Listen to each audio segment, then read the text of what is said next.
Last வீடியோவில் இவ்வளோ பண்ணுற என்னோட அப்பா அம்மாக்கு நான் எப்படி ரீபே பண்ண போகிறேன் அப்படின்றத பற்றி பேசியிருந்தேன். ரீபே பண்ணணும்ல, எப்படி ரீபே பண்ண போகிறேன்றத இந்த வீடியோவில் பார்ப்போமா? This is Kavin final year MBBS from Chennai. 8 to 9 கிளாஸுக்கு எல்லாம் ஆரம்பிச்சிட்டோம். Subscribe the curly medic for more medical college vlog. நான் தான் கிளாஸ் ரெப்ரஸன்டேட்டிவ் அப்படின்றதுனால 8 to 9 கிளாஸுக்கு சீக்கிரமாகவே போகணும். இன்றைக்கி எனக்கு டேர்ம் கிளாஸ் இருந்துச்சு. கிளாஸுக்கு போயிட்டு 8 to 9 கிளாஸ் கவனிச்சுட்டு அது ஒன்றும் இல்லை, மேம்க்கு தெரியாமல் இந்த வீடியோ எடுக்கணும் அப்படின்னு நினச்சதுனால இந்த கிளிப் இப்படி இருக்குது. அட்டெண்டன்ஸ் இருக்க என்னோட கோரை இப்போ கூப்பிடும்போது தான் தெரியுது அவங்க தலையில் ஒரு பூக்கி சிம்பிள் வச்சிருக்காங்க அப்படின்னு. என் கோரை தேஜஸ்ரீக்காக எல்லாரும் கமெண்ட்ஸில் பூக்கி சிம்பிள் பறக்க விடுங்க. 8 to 9 கிளாஸ் முடிச்சுட்டு அனஸ் பையா கிட்ட வண்டியை வாங்கிட்டு போஸ்டிங் கிளம்பிட்டேன். கரெக்டாக மமேட்டூர் லேபர் பார்க்கலாம், லேபர் வார்ட் போனேன். ஆனால் என்னால் லேபர் பார்க்க முடியல. எபிசியாட்டமி அப்படின்ற ப்ரொசீஜர் இருக்கும், அந்த ப்ரொசீஜரை தான் பார்த்தேன். அந்த ப்ரொசீஜர் எக்ஸ்பிளைன் பண்ண ஆரம்பிச்சேன்னா நீங்கள் நினைச்சதை விட கொடூரமாக இருக்கும். சிடிஜியும் எப்படி பார்க்கணும் அப்படின்றத கற்றுக்கிட்டு கிளாஸ் அட்டெண்டன்ஸ் தேவைப்படுச்சு. அந்த அட்டெண்டன்ஸை வாங்கிட்டு சாப்பிட்டு 1 to 4 கிளாஸ் கவனிச்சுட்டு ரிச்சி ஸ்ட்ரீட்டில் எனக்கு ஒரு பொருள் வாங்க வேண்டியதாக இருந்துச்சு. அந்த பொருளையும் வாங்கிறதுக்காக ரிச்சி ஸ்ட்ரீட்டை கிளம்பிட்டேன். அனஸ் பையாவோட பைக்கில் தான் கிளம்பினேன். நான் கேட்குறப்பலாம் எதுவுமே கேட்காம வண்டி தர என்னோட ஃப்ரெண்ட்ஸ், இந்த மாதிரி ஃப்ரெண்ட்ஸ் கிடைக்க நான் கொடுத்து வச்சிருக்கணும். காசா, அனஸ் பையா, பூவேஷ், மனோஜ், அமித், அப்புறம் ஜூனியரில் ஒரு பையன் இருக்கான் சித்தார்த். தேங்க்யூடா பாய்ஸ். வந்து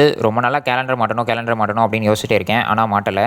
அதை இன்றைக்கி மாட்டிட்டேன். இந்த கேலண்டரில் ஒவ்வொரு டேஸாக அடிச்சுட்டே வர போகிறேன். 200 டே கம்ப்ளீட் ஆகிற வரைக்கும். வந்து ட்ரெஸ்ஸை மாற்றிட்டு ரொம்ப நாளாக கபோர்டை க்ளீன் பண்ணோம் அப்படின்ற டாஸ்க்கை கம்ப்ளீட் பண்ணவே முடியல என்னால். ப்ரோகாஸ்னேட் ஆகிட்டு போயிட்டே இருக்குது. அதை இன்றைக்கி உட்காந்து பண்ணேன். அடுத்த நாள் அப்லோட் பண்ண வேண்டிய வீடியோக்கு எடிட்டிங் பண்ணிட்டு வாய்ஸ் ஓவர் கொடுத்துட்டு இருந்தேன். எடிட் பண்ண வீடியோ என்ன வீடியோனா, நான் ஊர்லேருந்து சென்னை திரும்ப வர வீடியோ. இந்த வீடியோவை எடிட் பண்ணும்போது என் கண்ணில் தண்ணி நிற்க ஸ்டார்ட் ஆச்சு. நான் அவங்க 2 பேர்த்துக்கும் நான் எப்படி ரீபே பண்ண போகிறேன் அப்படின்ற இடத்துல ரீபே பண்ணணும்ல, எப்படி பண்ணுறது அப்படின்னு யோசிச்சுட்டு இருக்கும்போது தான் ஒரு ஐடியா. இந்த 200 டே சேலஞ்சில் நான் இன்னொரு கோல் ஆட் பண்ண போகிறேன். அது என்னன்னா, இந்த 200 டேஸில் நான் ஏர்ன் பண்ணுற எல்லா அமௌண்ட்டையுமே சேவ் பண்ணி வைக்க போகிறேன்.